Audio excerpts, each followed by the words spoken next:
You're listening to Bigfoot Society, and I'm Jeremiah Byron. In this show, we go beyond the campfire stories to bring you firsthand encounters from people who say they've seen something impossible, from backwoods trails and remote mountain haulers to quiet farms and crowded highways. The stories come from everywhere, and each one leaves us with more questions than answers.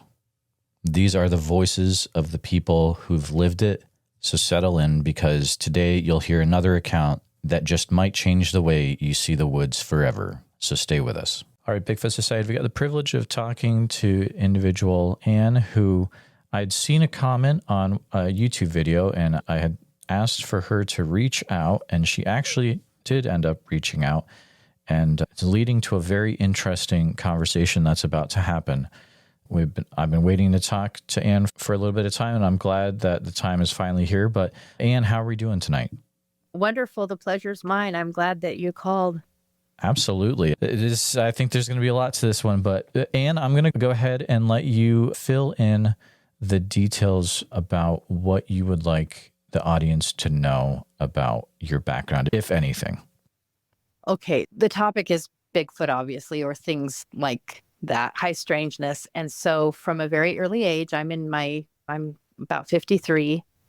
But in the early 70s, I had my first experience. I'm from the Pacific Northwest, and I have lived in other places. Some of those events occurred in other places too, and I can get into those if that's where we go. I grew up on a farm, a conventional family, and a little bit of religion there, and definite belief in God and our Savior and Jesus Christ, things like that. But also, there was a rift in the family. My parents divorced, and then after that time, there was movement. So it's not, I don't want it to be portrayed that it always was conventional, because you'll see that my story takes me to different places too, because I've had to scramble as a single mom myself and work. And so I've had to travel a lot. So that kind of bleeds into why there are situations that have happened or occurred in different parts of the country. But leading back to, I think it was like 1974, my dad and his cousin, we were north of Spokane, Washington State. It was in Washington State, that's Northeast Washington. And we were in Spokane. I remember it vividly, at least seeing the thing. My second cousin was babysitting, because my dad and his cousin was in law school, and my mom and my dad were friends with, they used to go do things together. And so his oldest daughter would babysit us. There was 4 or 5 kids, and we were all about the same age. I was, I think, the youngest, maybe. There might have been one younger than me, but I was about 4. We were in the yard playing, making mud pies. And we had a hose out there, I remember. And it was on the South Hill in Spokane, but this is back before there was a lot of development. And so there was more trees in the back behind and forested areas. And we were in the backyard playing, and there was a big tree to my left, and I was facing, say, north, because the house was also to the west of me, which was on my left.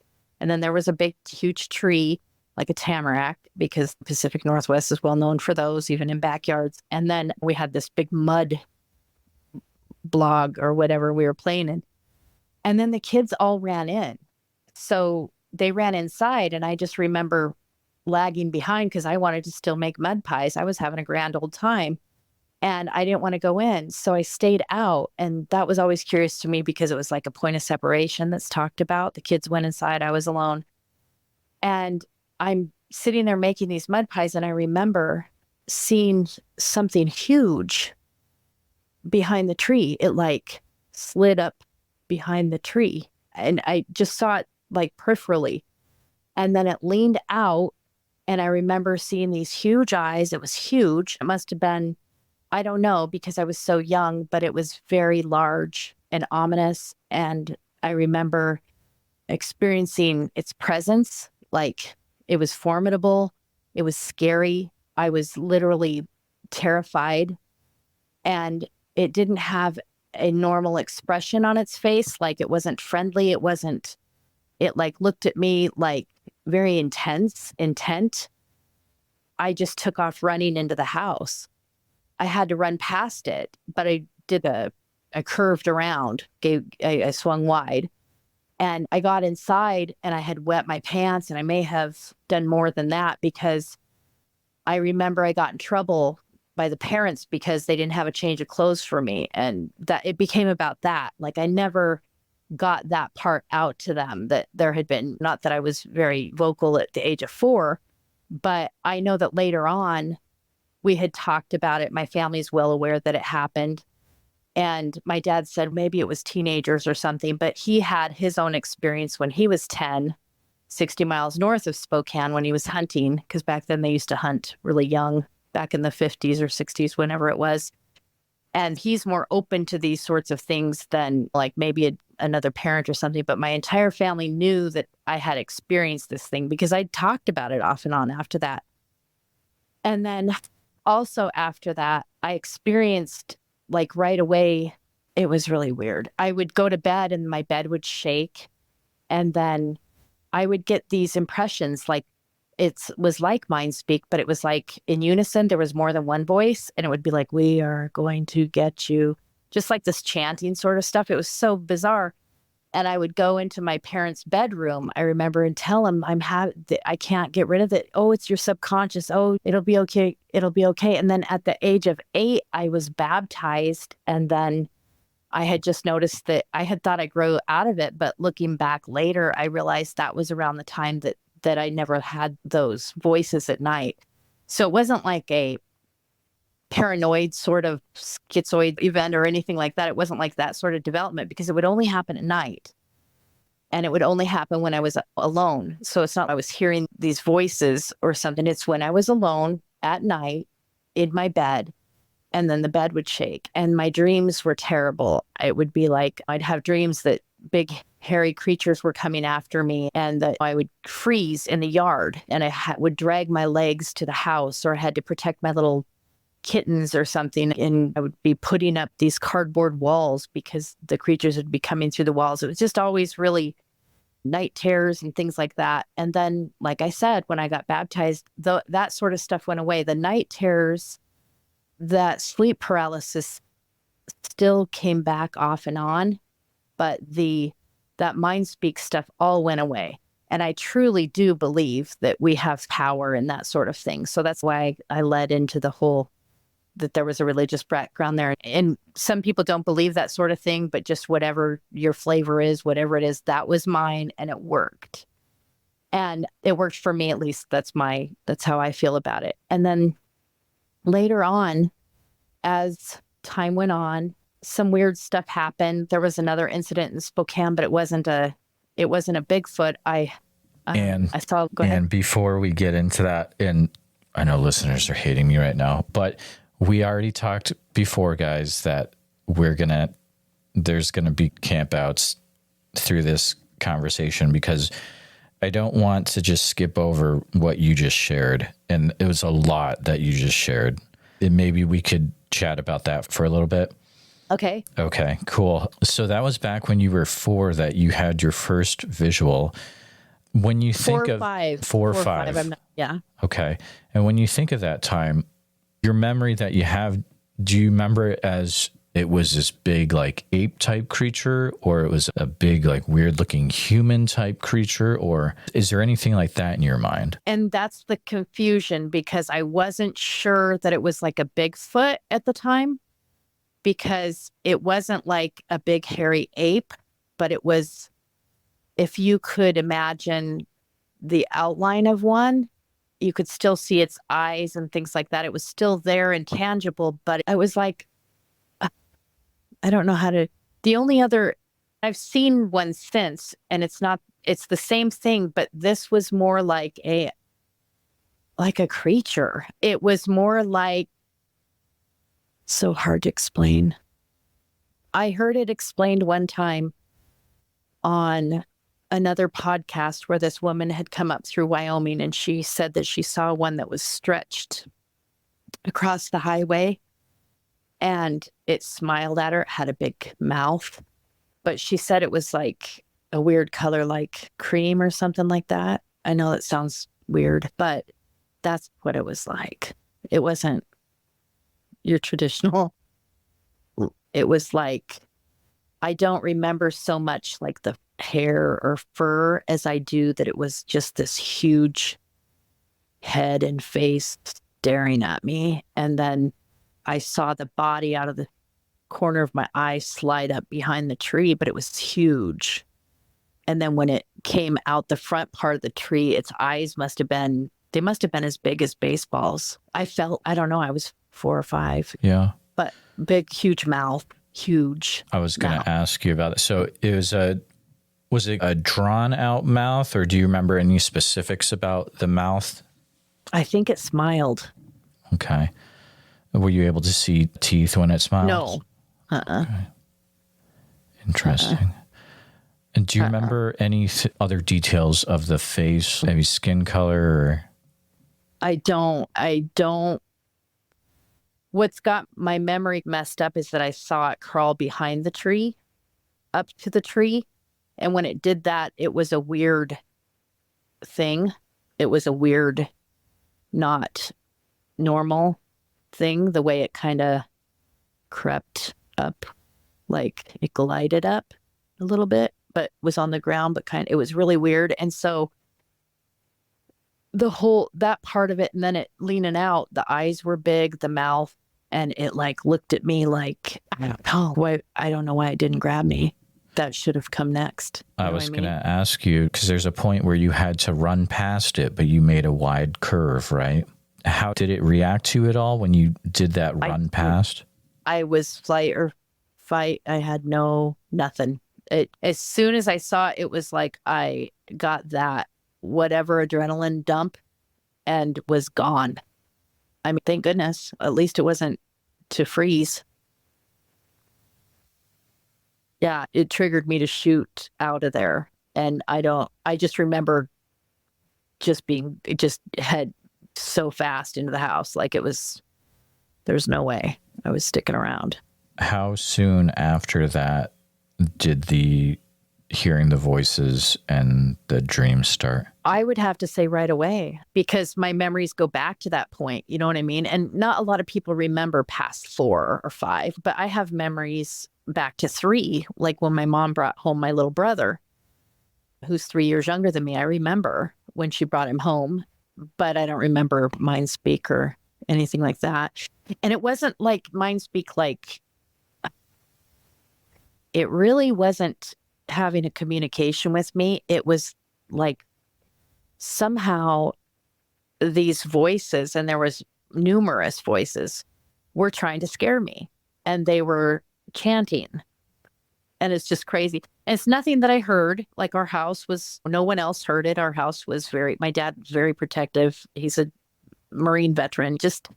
There's just no way that it was coming from anywhere else other than what was inside of me. And maybe it was just me and my subconscious, but there was a correlation is all I'm saying. It certainly, I tied it together, and maybe it was a trauma response. Maybe it was a trauma response. And then maybe just being baptized after that made me feel secure and safe. And yeah, absolutely. The dreams that you would have where you said the big hairy creatures would be coming after you. Yes. Did they look the same as what you saw? Sometimes they were represented as apes. Sometimes they were represented as bears. But I have actually had dreams of giants before I had my most recent sighting. So I've had dreams that I was up on our property up north of Spokane, and that there was a big flood, and then they were like swinging down, and they weren't good. But it was like some kind of natural disaster, and they were coming around, and they were formidable again. But they were at that point like Bigfoot. Okay. And this is a dream you had around the same time? You said that was later in life? No, later. Wow. Later. They've just been ongoing. Yeah. Oh, you've had ongoing dreams like this? Oh, yeah. Really? Yeah. Okay, Yeah. so the voices stopped after you got baptized, but Yes. the dreams did not. No. That's No. really interesting. So you And can, that could just be my own fears. I don't Sure. know. Obviously. yeah, I just wanted to talk about that for a little bit. Actually, there are a few more. So the house that this happened around, how close was your closest neighbor at that time?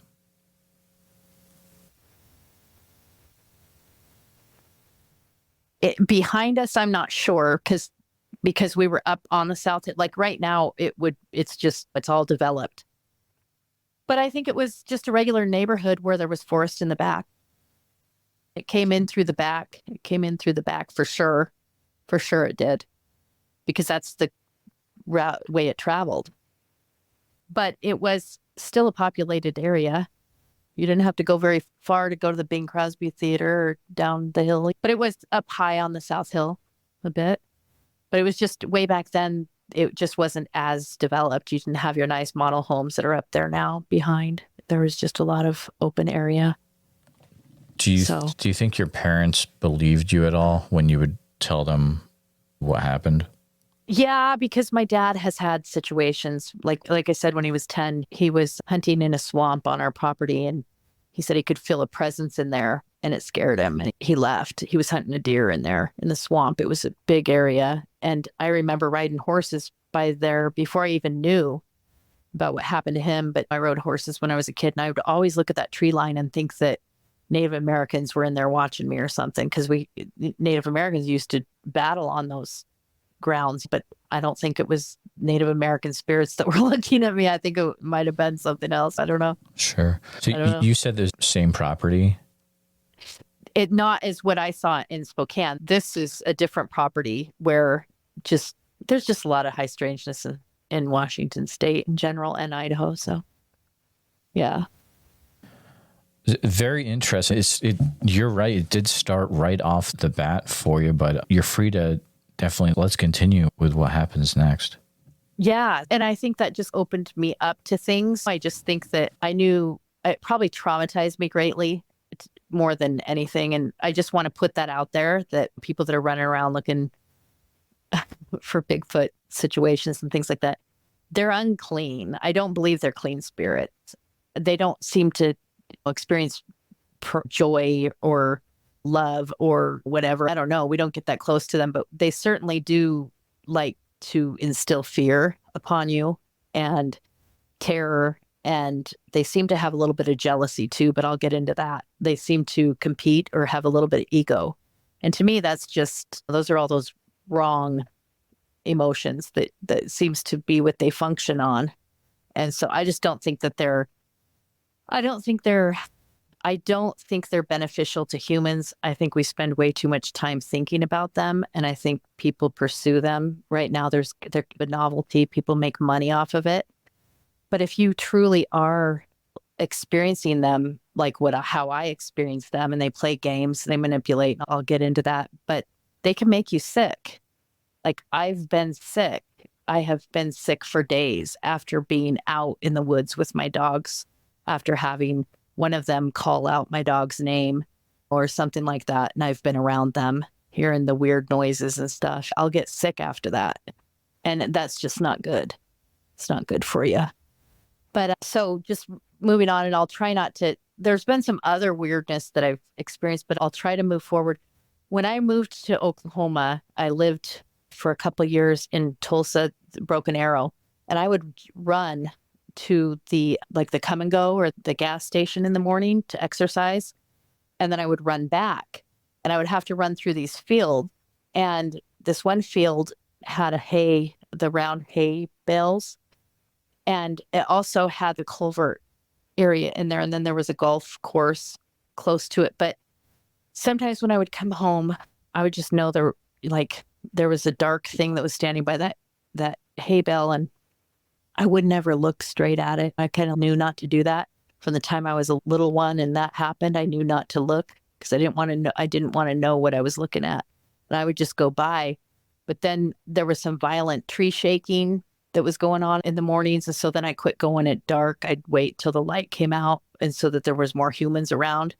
Because one time I had gone around, I had routed around. I wanted to extend how far I was running. I was probably late 30s, early 40s, I guess, around the time, and just trying to get more exercise. So I extended my route, and I smelled the smell, got the formidable weird feeling, whatever it was. I knew that the tree shaking, I hadn't invested. Bigfoot wasn't quite what it is now. Right now, there's a hysteria on it, but it was more on the down low. You didn't really talk about it.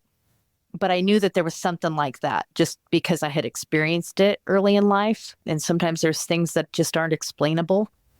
And I remember one time on my way back, I saw a print. It was a huge bear footprint, and it was in the mud because that was a field that they had been. Obviously, there was some Timothy hay or something they had planted in it. Otherwise, it wouldn't have had bales of hay in it. But it had rained, and there was this big, huge footprint. And then I looked around, and there was no other footprints. And so, me not knowing like how it goes, I knew what I saw when I was little, but I didn't know that they can just have a print and then go away.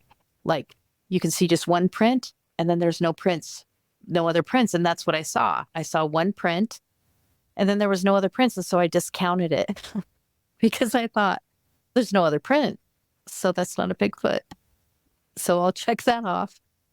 And now hearing other people say, yeah, there was just one print, and then it's like it dissipated or went away. Now I would know, oh, that was legitimately a footprint. That's legitimately a Bigfoot, but I just discounted it. I moved to North Idaho. My family's from North Idaho, Northeast Washington. I moved to North Idaho, and I started going on. I'm in a community, it's a small community, and we are just surrounded by mountains. There's just hardly any flat land at all. And I started going on the trail on my bike with my dog. I have a German Shepherd, and started experiencing really strange stuff. The violent tree shaking to where it couldn't just be something shaking the tree. It's like every leaf is shaking. It was really weird in broad daylight, just different stuff that I was experiencing. And then there's some real weirdness to this area, but I'm going to go into my elk story. This happened in 2019 and 2020. My family's well aware of it. My manager at work heard about it that morning. The janitor that works where I worked had a situation back when he was 5 behind one of our famous restaurants here along the river. He had gone up to the chicken coop behind their house or behind the restaurant because they had a house up there, and they had a bear hanging that they had just gutted and killed, and it was hanging in the tree. And he said that he watched a Bigfoot walk across the chicken. It actually upright stepped over the chicken like wire because it had been out there investigating that bear hanging there. And this is a common theme. You'll talk to people who hunt, and they'll hang different stuff, and then they'll get slaps on their houses and things like that. It's talked about amongst certain people and then maybe not others. I don't know. But anyhow, so one morning, it was in 2019 or 2020. It was December or January. It was snowing out. Actually, I got to go to the night before because this is going to explain how these things think. They're very manipulative. So I go out. I've got my dog. She loves these tennis balls that are like greenish yellow that you buy at Ace Hardware. You open the can, 3 come out. And then I have a ball launch. And so I launch the ball down the hill because then she has to run up the hill and she gets more exercise out of it and quicker, kind of make her do more work, right? So I'm doing the ball launching. This is probably about 6 o'clock at night, maybe earlier, because I guess it would be dark. So it was earlier because it was that time of year. So I don't know. It was the night before, but it wasn't dark out. The herd had come in, the elk herd had come. They come across from the north. They cross the highway and they come up, and then they go up onto the southern mountains. And so it's very common to see them. They'll migrate over, but they're just really they're sticking together, the cows and the calves. So these were first year calves, and they were all following their moms, and there's like different tiers, levels of ground that they go on, and they follow these little wildlife trails. And you can watch them where I'm at. And I don't want to say where I'm at because I've been going there a long time, and I just don't want to call it out. But anyways, so they cross over in front of me, and I'm sitting there launching this ball with my dog, and I'm yelling at her, and not mean, we're having a good time. And the cows turn with their they got antenna ears that you could tell their face, and they got their ears out. They're just curious as to what the heck we're doing because that dog keeps running after the ball and running up the hill. And it was entertaining. Their babies, 2 of the babies start jumping around.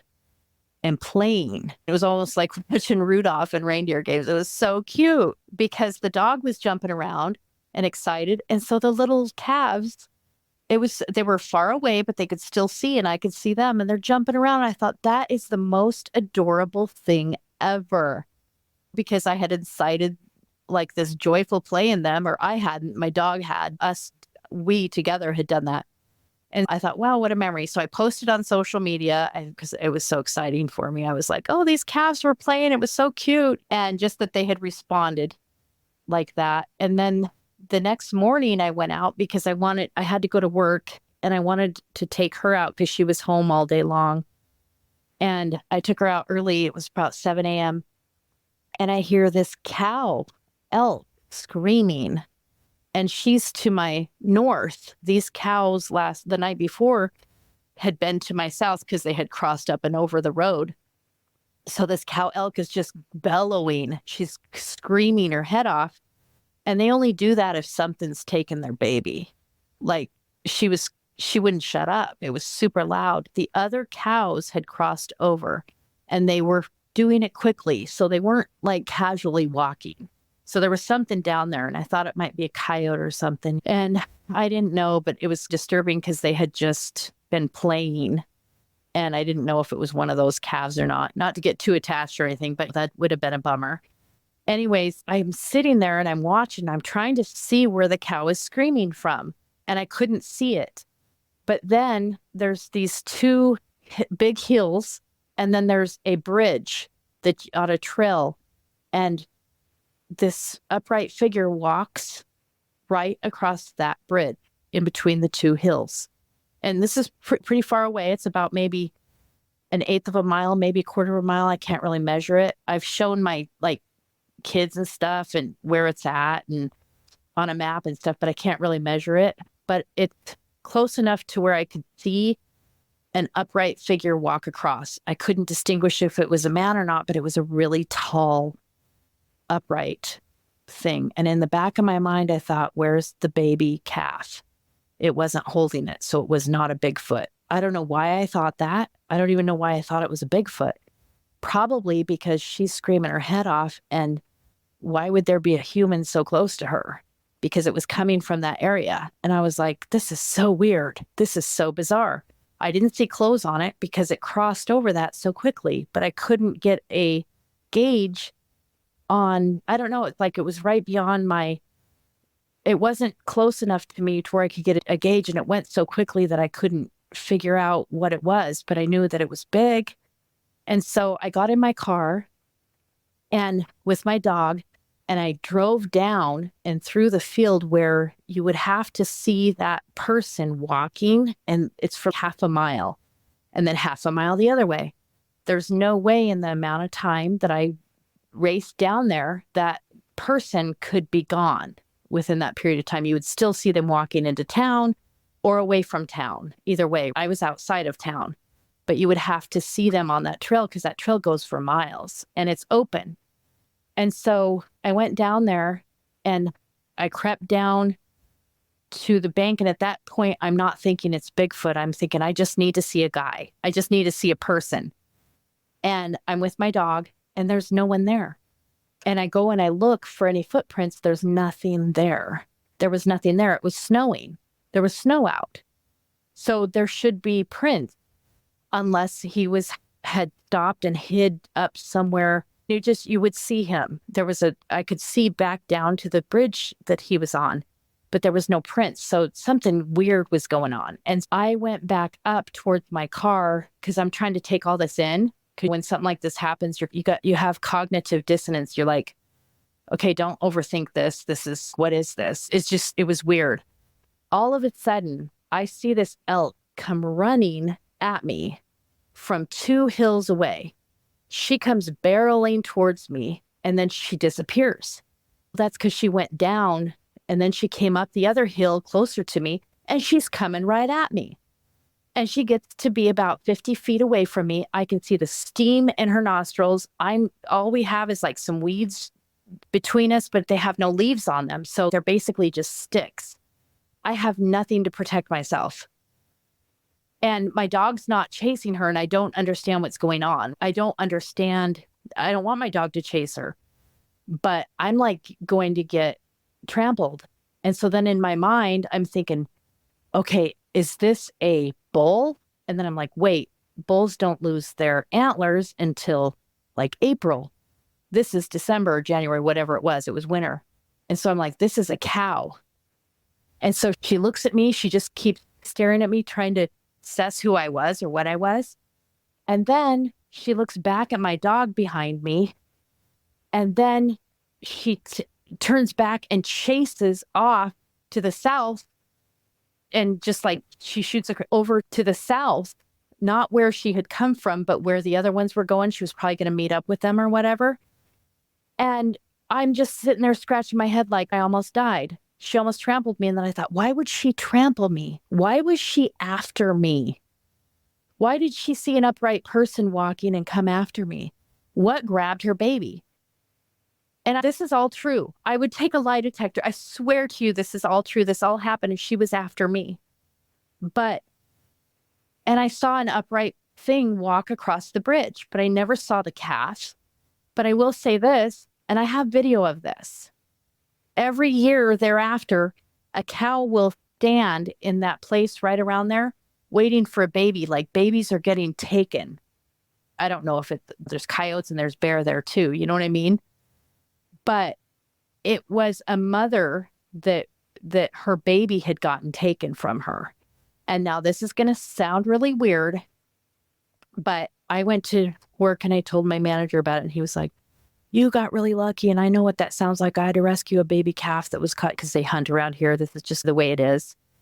And he goes, you were really fortunate to see that. And he believed me, I think, but he was nice about it. But other people at work that had seen things like this also came up with their stories, like the one that I told you that they hung a bear and he had seen it. You know what I mean? So I'm not embarrassed to tell the story. The freakiest part about it is, what's the point of it? The point of it is that Bigfoot had seen me the night before and had seen those babies celebrating. And I swear to you, I just got this feeling as soon as all this went down, that Bigfoot was punishing me because I cared. That's really interesting. And that's the part. Isn't that weird? That's unlike anything I've ever heard, to be honest. You're saying multiple other people have experienced similar things in the same area? Not like that, but they've seen them. Oh, They've seen them up closer. But yes, and I mean, out where I am, after that, I have pictures of it, and I posted on Facebook because I wanted to know about some of the local hikers. They go hiking everywhere. Wanted to see if they'd ever seen these bones. They were laid out. There was moose, elk, deer, all lined up, like different ages of bones. I have the pictures. I have receipts for stuff. When I experience stuff, I take pictures. I have a moose liver was left for me last year. I called Fish and Game because it would have been a poaching incident. It was in the summer. They're like, we don't know. Like, why just deliver? It was left where my car parked. Just a random moose liver? Yes. I don't get that. Why? You're telling me. Holy man. Yeah. And it wasn't a dumping. It wasn't anything dumping. This sounds silly, but my dog's balls disappeared, the tennis balls, and they'll pop up in the same place. Like, just weird mind games. Like, really weird mind games. And I was hiking one day, and I have the text message. My roommate, I had taken her out like a couple days before to where I was hiking. And this is around where this all went on with this cow, elk. And I took my dog. I have a little Shih Tzu and the German Shepherd at this time because I'd gotten the Shih Tzu. My dad brought her to me as a rescue. And anyways, so I'm hiking 3 days. I took her hiking, the roommate. And then 3 days later, I went hiking alone. And I remember I took a picture of this thing and I said, was this there when we were hiking? And she's, yeah, that was there. And then we went up this hill towards the mountain and I hear this. I don't want to say my dog's name because people know me, but it's a 2-syllable name and it's very unique. It's German. And I hear that. And then my dog did too. And it was twice. We hear this twice, and it's in my roommate's voice. And I'm like, gosh, she came out here. I thought I was going to have privacy. I'm being like a brat about it, right? Because I'm thinking, gosh, she followed me out here. I thought she was going down by the river. I wanted some time. She knows my hiking spot. And she's coming without. So I texted her. I said, are you here? And she goes, no, I'm taking a shower. I'm back at the house. And I said, I just heard you yell. And I have the text messages. I said, I heard you yell my dog's name. And I said her name. And she goes, I believe you. She goes, but I swear to you. She goes, I was down at the river. Look, these are the pictures I took. I'm here at the house right now. She took a picture. And I was like, oh my gosh, my dog even heard it and perked up and was like, we were confused as to what to do next. We thought her name was Kristen. I thought it was Kristen because it was in her voice. And there was nobody around. Do you know what I mean? Yeah, that's extremely strange and very unsettling. Are there a lot of missing person cases in that area? Yeah. Okay.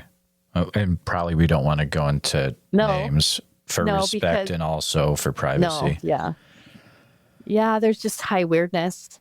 There's some high weirdness. And then other people who aren't connected to it or who aren't sensitive to it would say no because they don't get out or they don't. It's just anywhere you go. There is especially high weirdness here, I think, because of the mountains.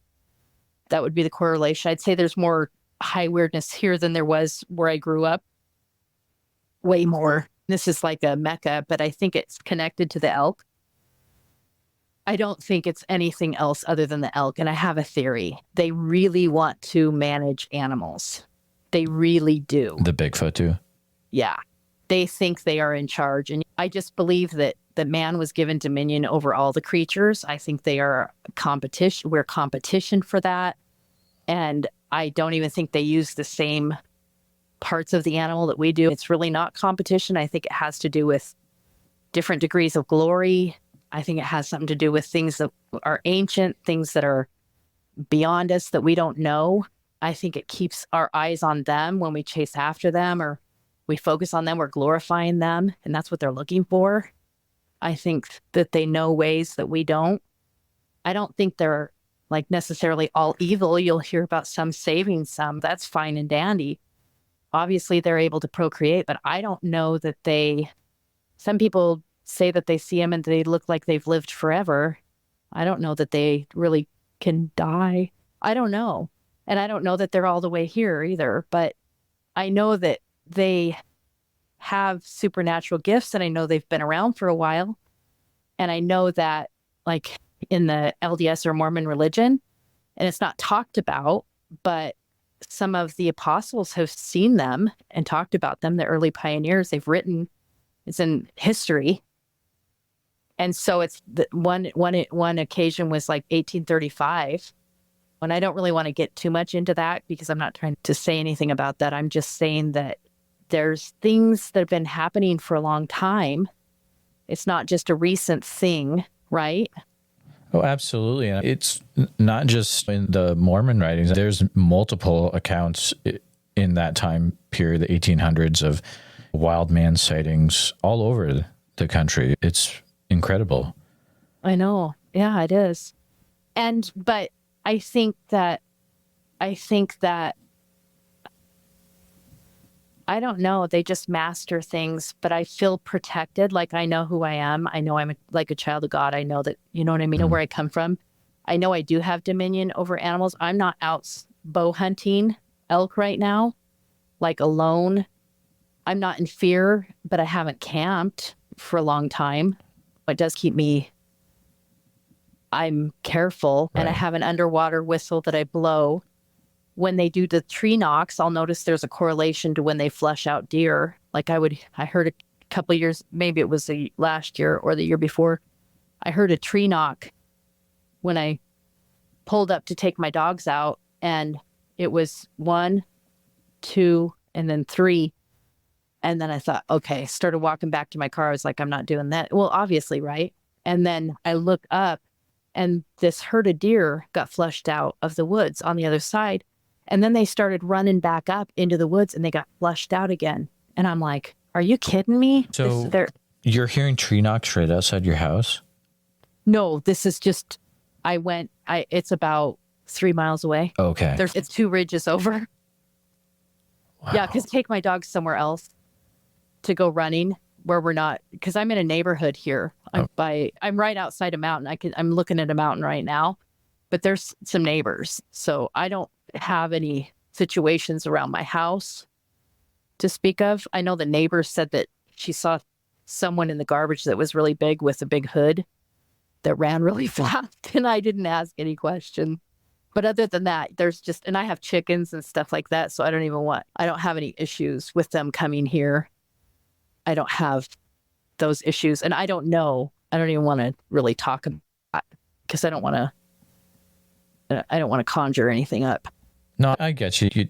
I get that feeling where it's like you want to be careful what you talk about. The area where you heard the tree knocks, do you ever hear any other strange sounds out there that don't belong? Or yes. Okay, so here's something else, and this I can't put together. And I have video too, where I started to record because I had to, and I came home and called my sister in Florida and said, oh my gosh, listen to this. She goes, I can hear it. So what happened was I went up on this hill, and there's this activity area. I don't want to name it out too much, but there's this activity area, which is not very populated because it's not very popular. There's other activity area people can go to. But anyhow, no one was out there. I took my dogs and I was ball launching. And my dog, sometimes she winds up, the German Shepherd. She gets excited over the balls like a coon hound would over a raccoon or something. It just is ridiculous. But she gets really excited. And so she starts doing that sort of thing, but it's loud. So she was doing that. And then until I release the ball and she can go run, because when she's running, she can't scream anymore, right? So then she goes and runs. She did that a couple times. And right behind us in the wood line, and it wasn't very far away, it was maybe 20 feet into the wood line, I heard this electronic, like a backup, like a trailer, just a weird, out of this world. It wasn't really a trailer backup. It wasn't mechanical, but it sounded like it, but it was loud. Okay. And I thought, what is that? And it would get loud and then dissipate and then get loud and then dissipate. And then I heard little cries. I was tempted to go in and check on what it was, and I did not. And instead, I turned on my phone and started recording. And I do have some of those cries. And you have that recorded? So were they like baby cries, or? At first, I thought it sounded like baby cries, but then I thought maybe it was an animal, like a calf or something. So I thought maybe it was an animal that was being asphyxiated. And I thought, but gosh, why that timing? Why did that weird electronic noise spark up when my dog was making that weird noise? It's like it got attracted to it and then started doing its thing. It was weird, really weird. And I do have it on. I have a recording, and it has the little cries. You can hear them. It's not loud like being there, but you can still hear it. And toward the end, it sounded like maybe it was a baby deer or a full-grown one. But I went back in there. I don't know why. A few weeks later, there was a big elk bone just laying right out in the open where it shouldn't be. And I took that as a warning. You know what I mean? But there was no dead elk carcass or carry on inside or anything. So another time I went out in the same area. I show up, it's in the afternoon. I get my dogs out, and all of a sudden I hear that loud beeping, like electronic, but it wasn't in the wood line. It was down. It was like, I don't know. It was super loud, like almost like an alarm, like almost, and this is going to sound a little bit crazy, but you know that one thing that they show, like they say that they see, and it's like this tall thing that they call like Radiohead or something like that? Oh, yeah. Yep. That, it sounded like that. Really? I got into my car and left. Oh, Yes. man. It was a electronic, loud alarm sound and no one was around. And I'm just like, this is nuts. And there was a vibration. You could feel a vibration. But it was just, there was no reason for it because there's no alarms there. There's nothing there. When you're saying you feel a vibration, so you were feeling it like it was affecting you, or can you describe a little bit more what you mean by that? So the noise was loud, but it resonated like a vibration. Okay. So it felt, you could feel a vibration, like physically. I don't remember physically putting my hand on anything and feeling a vibration, but you could feel that it was a vibration somehow. I don't know how to explain it. Just that it was a vibration. Did your emotional state change at all during that time? What happens when stuff like that happens is I do the flight. Yep. And so I get mad and do the flight. Okay. And so when that happens, what I will say happens is I get sick, but my emotions don't. I don't want to go then investigate because I know that it's something probably bad, and I know that it's a warning to me. I feel like anytime I've dealt with this stuff, even with that cow elk with the calf, yeah, it's like always a warning. And here's one more thing I have to tell you. Okay. So on that same trail, right after that cow elk thing happened, my dogs and I will go down this trail, and this is where I found this old pickaxe. It was just awesome. I still have it. But we go down this really steep trail, and there's no trees where we go. You have to go up the mountain up on top because it's just covered with, there's old mining stuff. Not stuff, but like the ground is not, there's no trees until you get up on top, and then there's trees everywhere, galore. So I went in one day, and this tree that was about 10 foot, 12 foot tall was laying right there. It had been ripped off, and it probably had about, I don't know, 8-inch, 10-inch circumference. Healthy tree, perfectly healthy. I have pictures. And I thought, what broke that off and threw it here? Because you have to bring it there. And why is it right here where I walk? And why is it broke off? It wasn't axed or chainsawed. It wasn't sawed. So it was ripped and the bark was broken around it. It was a brand new tree. So it's like something threw it there, like, stay away from here. You know what I mean? It's right where we go. We are always right there. Absolutely. That one area sounds extremely weird. I don't know how often I would go there by myself, to be honest. No. There's just some really weird stuff that you're experiencing in whatever this one area is. And you said earlier that this town has a lot of high strangeness in it. So is there other stuff going on besides Bigfoot?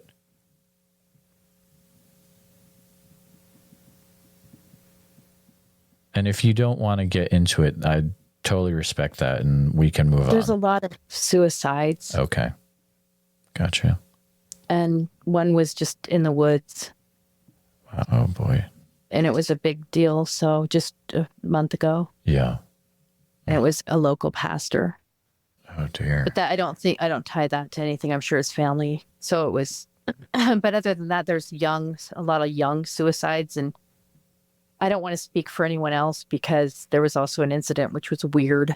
And I can't remember his name, but there was a podcast that was done on this kid that I know who his mom is, but he just had called her, and then someone was pursuing him or something, and then they found him up on a gulch, but nobody knows.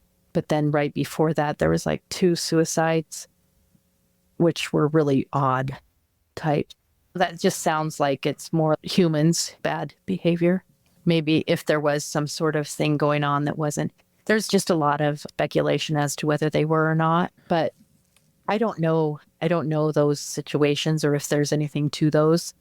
And I just try to stay away from that because I think if you get caught up in that's the type of spirit you don't want to be friendly with because, who needs to be depressed? Yeah, and I get that. Are there also a lot of UFO sightings or things like that in the same area? There's so many mountains. There's not a lot of, there's sky, but I don't know. I'm not sure. Okay. I haven't had any, but I wouldn't be surprised. But I know that when there was an avalanche and there was a couple of years ago and there was a doctor who died and then they had the helicopter go up and rescue. Didn't rescue, recovered the body. And so there was a big thing that went around. The coyotes are out. Keep your dogs in. They're going crazy. They're going crazy. And I was listening to them, and those were not coyotes. It was a feeble attempt to make coyote howls, but I figured it was something else trying to sound like coyotes, and they were angry over those helicopters because it was right when they were doing that stuff up there. Was it because the sound of it was much louder, or what were the main things that tipped you off that it wasn't actually coyotes? I grew up around coyotes, so I can almost imitate a coyote. You can call them in. But they didn't, it was louder and more, they carried on more, extended out the howl, and it took different tones. It didn't sound like, it wasn't a coyote. It was like trying to sound like a coyote, but it didn't. There's no coyote that ever sounded like that. I've never heard a coyote make those sounds.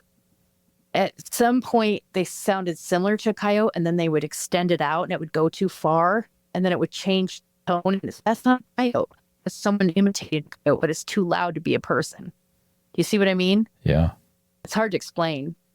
I did try to record it out my front window or my front door because you could hear it, but I couldn't capture it. But I did capture those noises from the cries in the woodline.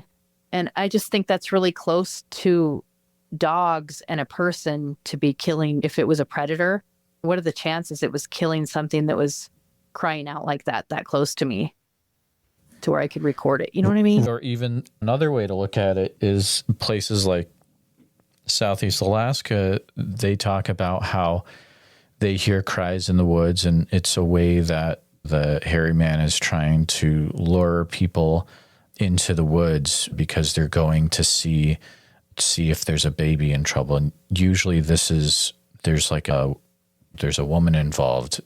Like, they often know that if they use this type of baby cry, they have a better chance of getting them lured into the woods. So it's just that kind of came to mind when I was hearing your story as well. That's good. That's good because my dreams from even before this happened are about me rescuing little kids or animals and trying to keep them safe.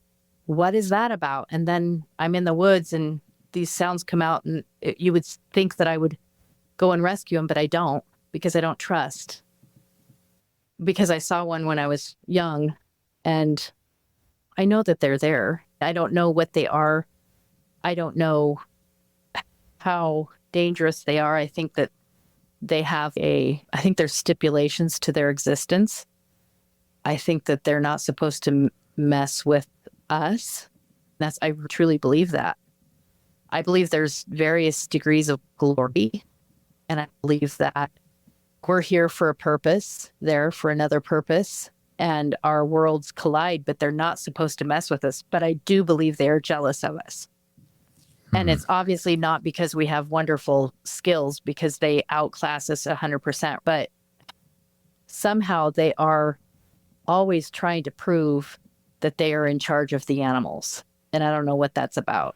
It's a really interesting viewpoint. I really haven't heard a lot on when I've been doing interviews over the last few years. So I'm curious to ask you, how is it that you view these creatures? Like, how would you describe what a Bigfoot is then? Anytime I hear anybody start to get into the whole, oh, they could survive in the wild and this could be their forage for this and they could live there, I just want to laugh because I know they're not here all the time. They're not like that. I'm not saying they can't be here. They're not like a bear or organic. They're not of this earth like we are. They're like they're in a different place. And I'm not saying they don't manifest physically, but I think we've heard enough about them, at least in folklore and also in literature and also in sightings, which isn't folklore, to where we know that they do things we don't know how to do, but I don't think they're special. I think they want to be worshipped. And I think they want to worship could be anything. We've got Bigfoot pictures and people focus on them and make money off it. Statues in some towns, even. Yeah. You know, it's very interesting to think of it that way. You think there could be maybe portals involved, or? Yeah, whatever that is. There's people that know so much more about that, and I think I have an idea. But it seems every time I get into that or talk about it, it doesn't sit well because I feel like I'm too vulnerable. I don't like it to affect I really just like to live here and now. Like I find pleasure in things like how cute those elk were doing that. You know what I mean? Exactly. I find pleasure in taking care of my chickens and the cute stuff they do, my dogs, my grandkids, there's just so much to enjoy in this world. I really do enjoy things. Absolutely. But whenever I deal with that part of things, even from a really young age, I feel like they just put a lot of terror and worry and stress and just, they make you worry. I can't even go out hiking without hearing them call my dog's name. You know what I mean? Yeah, I can. They don't call it every time, or a ball disappears. And it's when you least expect it. And then you get all these balls where you've never been. You go hiking and there's all the balls in perfect shape and they're your balls. You've been missing them. In fact, when I was texting that roommate about hearing her call out my dog's name, I said, oh, and I lost 2 balls somehow too. She said, oh no. Just to highlight how often this happens. And it's, oh, maybe they go into the high weeds, Sherry. Maybe the coyotes grab them and mob them around and put them together in one place. I don't know. Maybe homeless people that are coming into the woods now more and more. Maybe they're doing so. I don't know. But I do know that there was a message to me with that elk.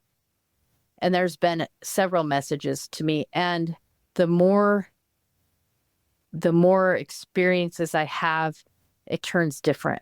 It's become scarier because of those electronic sounds.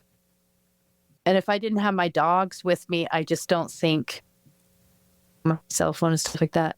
If I didn't have my dogs with me, I wouldn't probably go where I'm going and stuff, but I just wouldn't feel as safe. And I also am concerned about my dogs. I don't let them out of my sight and we stay in open areas. I don't let them go into the woods like I used to. We used to go into the brush and things. And then I was finding all those bones and stuff and then hearing those calls. It's creepy. It's creepy anyways, because sometimes where we go, you'll find caches where mountain lion have buried some bones and stuff too. You know what I mean? So you get a little bit of creepiness there. So there's creepiness anyhow, but. Has something called your dog's name multiple times or is it just the one time? Thank God, just that one time. Okay. That's still weird though, man. Isn't it? It's super weird. And my dog perked up its ears and looked. I don't know if I would go back to that place, to be honest. Just talking personally, like that would weird me out. And she almost turned and went that direction. But she didn't because she was with me. But there was isn't that weird? It's super weird, yeah. What's the most recent time that you've had a dream that included something to do with Bigfoot? I don't know. I've had I guess I had a bad dream a couple months ago and I woke up and said, oh my gosh. I remember waking up going, what a horrible dream. But it was more about just being concerned about babies and stuff and little animals. Isn't that weird? Yeah. No, yeah, it's very out of the ordinary for sure. Yeah. Yeah, I just think that maybe I think that they observe. Obviously, they're called watchers, right? And I think they can find your weakness and they pick up on it. I don't believe that they can read your mind. I think they're clever. I think they are clairvoyant at reading your actions. And so it seems like they can read your mind. I believe that only God can read your mind. I think that they can put things into your mind, though, but I don't believe that they can read your mind. And that's just my belief. But I just think that they pick up on your weaknesses and the things that, if you're going out there enough, and it's like almost every day, like I'm out there, you know what I mean? So there's been a lot of reading of me, if that's what they're doing. Just even talking about it, I feel like it's like a sideline or a sidebar conversation. I don't know how much I want to give to it, because I don't think they're worth any of it. I know that they've existed for a long time. I know there's a ramp up in their importance. I think that they're dangerous. I think they're unclean. I noticed that people, just an observation, people that get terrorized physically by them, like in person, scared, I think they read that situation as well. I think they get entertained by other people and then mess with them, like that whole having bad dreams and things like that. I know that in some of the accounts from one of the apostles for the LDS church, whatever it was that talked to him, the big hairy creature, whatever it was, had said that he was there to destroy human souls. And that he was miserable and couldn't die. And of course, there's folklore too. I believe there were accounts, but I don't know how they change throughout time. I'm just not real open to know that things change. And some of the older accounts don't sound like the more recent accounts, but I know that Bigfoot sure hasn't evolved much. They're not wearing sandals, and they don't evolve at all. They're timeless. They stay where they're at. Whereas we evolve, we change and we progress. So there's something to that. They are not equipped to evolve. They have what they have, and they come in and out of our realm. And I guess if you don't go in the woods, you don't have to deal with them, but they're there. Makes you wonder where they're going back to after they come to our areas and then they go somewhere else. Where is it they're going back to? Yeah, it does. And also when people say that they've killed them, it makes you wonder how much of that is true. And then what does that mean? If someone's killed one, what happens to do they have a soul? And if they have a soul, do they get reborn again? Because some people believe that they can't ever die. Like who cares? Like all these things are so mystifying and so curious that we could get stuck on them and not have our focus somewhere else. I just really believe that it's dangerous, at least for someone like me, who's been so imprinted. And here's the problem. Anywhere I go, I can go anywhere I go. I love the country. Anywhere I go, I guess when I was in North Dakota, I didn't feel like there were no trees, but one went through there. And one of the tribal members had a heart attack when they had the sighting. It had gone on, if you look up, I don't know, I don't know if it was the Bigfoot, what's the group called that does the investigations? BFRO. BFR. Yeah, I think they did an investigation, but I had also, because I lived there, my daughter works closely there, and one of the elders had a heart attack when they saw it. But some of the ladies had seen it out on the ice on the Lake Sacagawea. And I hear about things and I like to investigate too. There was a time when I was trying to put it together, but since I've been here and had these things going on and I've put it together, I'm like, oh, I see what's going on. It's trying to get me. The more you look and the more, you hear about people seeking them out, no one ever gets anywhere with it. It's a treasure hunt. It's fruitless. It's a treasure hunt that for most people goes on forever, and hopefully it'll go somewhere in our lifetime. Yeah. But for a lot of people, it really doesn't.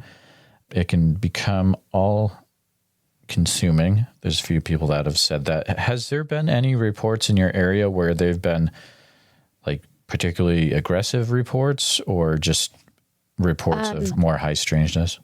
So my Where I'm at, we don't really report things much, obviously, because we thought like somebody did call when like heard the neighbors and it's fireworks, and you think there's just not a lot of, we're just more to ourselves. It's all over. If you go toward even more south and stuff, it's pretty okay. So for instance, even when I went to physical therapy, the gals, oh yeah, I see, and I can't say the town, but there's several towns around, you know what I mean? But it's, anyways, she goes, when I came into town, I saw one walking, and then we had the owner of the place was like, yeah, blah, blah, blah, blah, blah. And then I'm talking to another kid and he's, yeah, we just had a deer hanging and they were out on one of the ravines.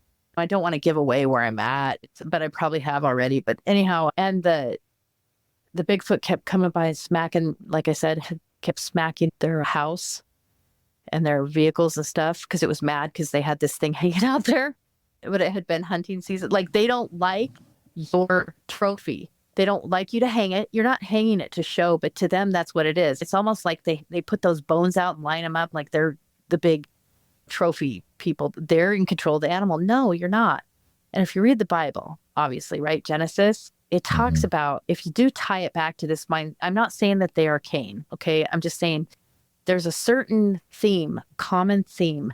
There's like this, they're of the same vein. Something's there because Cain, the reason Cain killed Abel with a rock, you know how they like to throw their rock, Cain killed Abel with a rock was he was jealous of him. The reason he was jealous of him, in the Bible, it says that Abel was a farmer. He was a shepherd type. He was a husbandry of animals. He was in charge of actual souls, animals. And Cain was a dirt tiller. He was a farmer, but he was not in charge of animals. He wasn't, that was not his degree of glory. So when it came time to give the offering, and it's in the Bible, these are just my words, in scripture, it says that the Lord was not happy with Cain's sacrifice. He was happy with Abel's, and that's why Cain killed Abel. Abel was in charge of animals. Animals are of a higher spirit. They're more sentient than plants. You know what I mean? If you're going to give an offering. So I just feel like it has to do with glory. I know that sounds really far out there, but it's just, I'm not saying it's direct. I'm just saying going on that same theme, somehow it ties into their need to be in charge of animals. And it's ridiculous. That's interesting. Yeah. That is,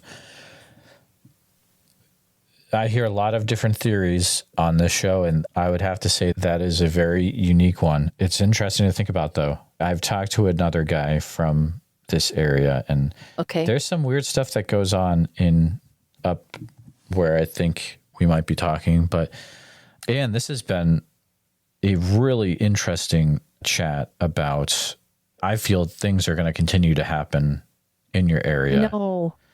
I know. And I do have to scale back, and I agree with you. Just so you know, I know that they're going to increase. I know that they will. Even though I pray when I go out there and stuff, the fact that I go out there almost feels like I'm returning to the war. You know what I mean? Like it's already been ruined. So I've got to find a new place to go, but I have to go out of where I'm at, out of the area, because it's all over. You can go 20 miles and it's still there around. I'm not kidding. There's like just that. Interactions with the creature all over the place up there, you're saying? There is. Yeah. If you're out and you're disturbing, if you're in the way, just the common denominator is the elk, just so you know. So if you're not in where the deer are or the elk, you're probably better off. Do you know what I mean? Why do you think the common denominator is the elk? I don't know, but it's definitely, they definitely key in on them. It's the other guy I was talking to, there was elk involved. So. Oh. Yeah. Yeah, there you go. Yeah. Yeah, not so much the moose, but I think because the elk are like cows, like they migrate in herds, you can control them better, and deer too. I just think that they like get off on it. They think that, I know that sounds crazy. I feel like it's crazy to even talk about it, but you got to understand, I've gone driving. I took a vacation. I went driving up the river and close to where that guy, not on purpose, because I live here, but close to where that guy had that Bigfoot sighting. And out of the river bank come running two does and rammed into my front quarter panel or front fender and my side door. And it's like they were being chased. And I'm like, what in the heck was chasing? Yeah, it could be a coyote. Yeah, it could be whatever. But I just feel it just put me on such high alert, and I didn't hit them. They ran in, and of course they could have been running up there, but they were in such a hurry to get out of that embankment. And I just feel like, I don't know, I feel like I get messed with. You know what I mean? A little bit. Yeah, no, I mean, you're dealing with it your whole life for sure. But yeah.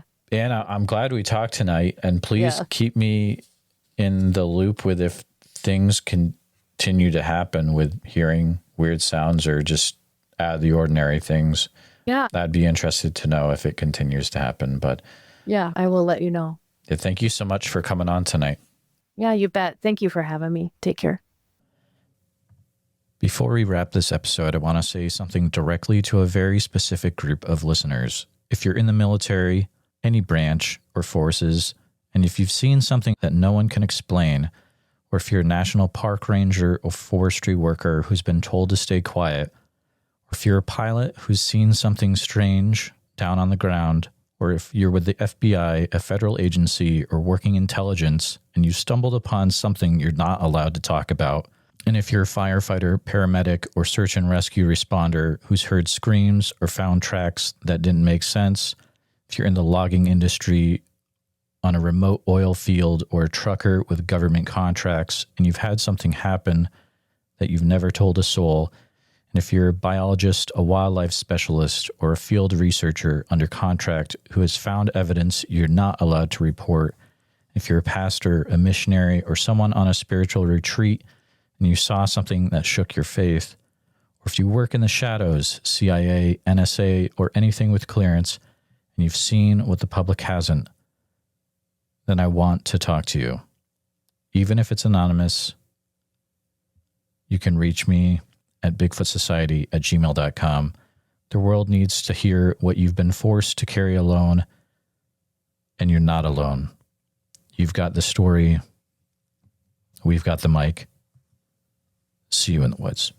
Thank you for listening to this episode of the Bigfoot Society podcast. Every encounter we share reminds us that the world is bigger and stranger than we think, and that the truth is often hiding just beyond the tree line. If you enjoyed this episode, please be sure to subscribe to the channel on YouTube, hit the bell so you don't miss the next episode, and share this with a friend who's into mysteries, monsters, or the unexplained. And if you're listening to us on Spotify or Apple Podcast, please follow the show there and leave us a 5-star positive review, because all that helps more people discover the show. And remember, if you or someone you know has had a Bigfoot sighting, please, I'd love to hear from you. So email me at bigfootsociety@gmail.com and let's start the conversation. If you haven't gotten a chance yet, check out our membership community over at www.bigfootsocietypodcast.com. And that's where you can hear tomorrow's episode today, early and ad-free, and members-only episodes every week. Also, it's a place to connect with other people that are into the Bigfoot subject as much as you are. Thanks again for following along with the Bigfoot Society. Until next time, keep your eyes open, trust your gut, and never stop asking what else might be out there. And see you in the woods.